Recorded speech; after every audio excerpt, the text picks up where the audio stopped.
Hey guys, this is Jynnette with Alchemy, here to give you your September tarot forecast for the sign of Scorpio. If you have a Scorpio rising, sun, or moon sign, this is for you. Be sure though to check out all your other signs to make sure you get a full spectrum view of what September is going to be looking like for you. Also, please do subscribe to the channel and like and share the video with your friends and family. I greatly appreciate your help in getting the word out about me and the work that I do. Also, be sure to check me out on Facebook and Instagram at Alchemy.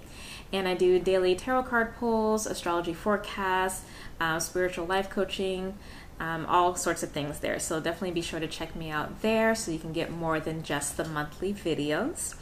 And if you would like to have a personal reading with me, be sure to check me out at my website below, innersunalchemy.com. I do extended readings. I no longer do short ones because I really want to be able to give the best reading possible to my clients. So they're pretty comprehensive. They're about an hour and 15 minutes. It seems to be a good time frame for most folks. So hopefully you will book a session with me and we can see what's happening for you this month, the last quarter of the year, possibly get a peek into 2018. It's never too early to start, right? Okay, so let's get started on your reading. Now, the overall energy for the month is Two of Wands. So Two of Wands is a great energy to me because it is all about expansion.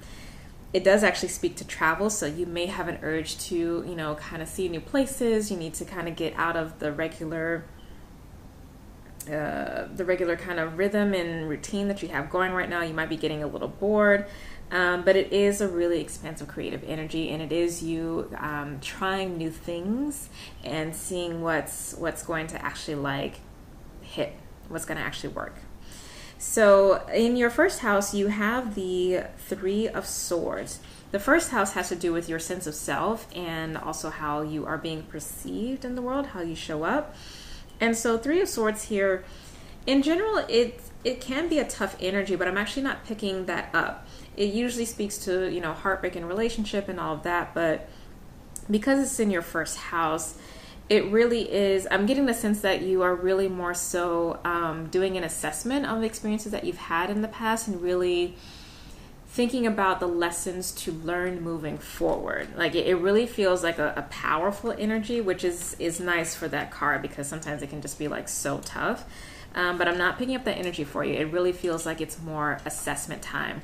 And that should make sense because we are coming into the fall and we are going to be looking at our harvest, so to speak, the return on the investments that we've made, in our life up to this point, in the year up to this point. So I actually really like that energy for you in that first house. Now, in your fourth house, you have the Six of Cups, and the fourth house has to deal with your actual home, your emotional stability, your sense of security, and also family. This is a really warm, loving card to have because it seems that you are finding your tribe, possibly, and you're really having a sense of fulfillment and reconnecting with people that really matter to you. Your home life may also be a time and a place where you're really having more things happening at home. You're maybe not being as social outwardly, but yeah, just overall, it just feels really good. So I like that. I really like that for you, Scorpio, because at least for a lot of the Scorpios that I know personally, they've really been going through a lot. So this is good to see. Now, in your seventh house, which is the house of relationships, and this is all types of relationships, whether it's friendships, family, romance, business, what have you, you have the Ace of Swords. So this is new beginnings, new inspiration, new way of communicating here, which is amazing because the sword really does speak to truth, and it does, for me, speak to trust.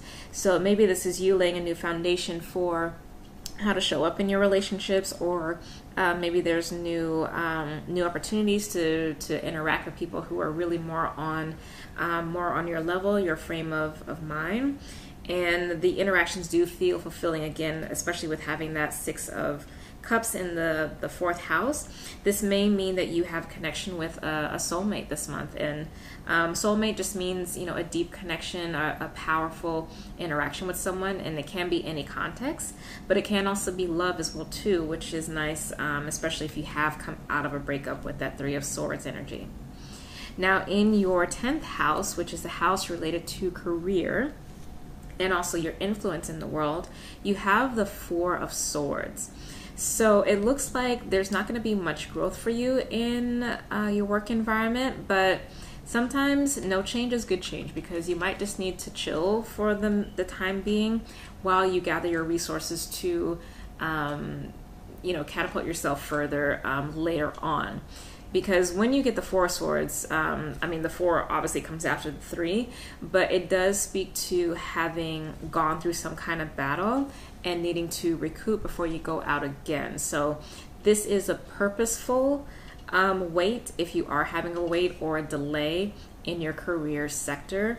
But it does feel positive. I'm not feeling like it's a, I'm not feeling a no. It just feels more like a not right now, or maintain what you're doing kind of thing.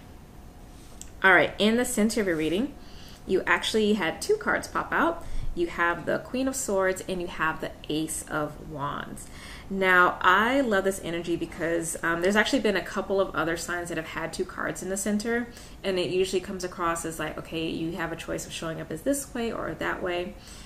This part of the reading relates to your soul's drive and ambition and creative expression for the month. And it's not feeling so much like an either or, it's a combination of the two that you get to embody this month, which is nice for you. So you have the Queen of Swords and you have the Ace of Wands. So Queen of Swords is, again, that person who has gone to battle, who knows her boundaries, knows her power, or his power, you know, I shouldn't use stay in that gender, in just one gender. But what I love about the Queen of Swords is she does keep an open hand, but she keeps her sword in another hand. So she stays open and vulnerable. She hasn't closed herself off, which sometimes Scorpio can do when they get hurt. She remains open, but she also says, hey, I have the sword, or in your case, hey, I have the stinger. These are my boundaries. Don't push it, but I'm definitely open. And with that Ace of Wands here, you know, it does speak to new beginnings, new creative expressions. So, you know, you are moving forward in life, and you do have much better discerning mind, discerning eye, discerning heart. But what I love again is that you're not closed off. There is an openness. There is a beautiful warmth that's coming through here. So I feel a lot of restoration is on hand for you, Scorpio. Which is nice because your birthday is coming up, and I have a feeling that this is going to be a really nice birthday. It may not necessarily be flashy, but I don't think that that's really going to be the biggest deal for you. You really are looking for quality right now, not quantity. So all the best for you. I really look forward to seeing you in October and seeing how all of this kind of plays out. Again, if you do want to have a private reading with me, please do reach out at my website, innersunalchemy.com, and I'd be happy to help you. All the best, love to you, and see you soon. Bye.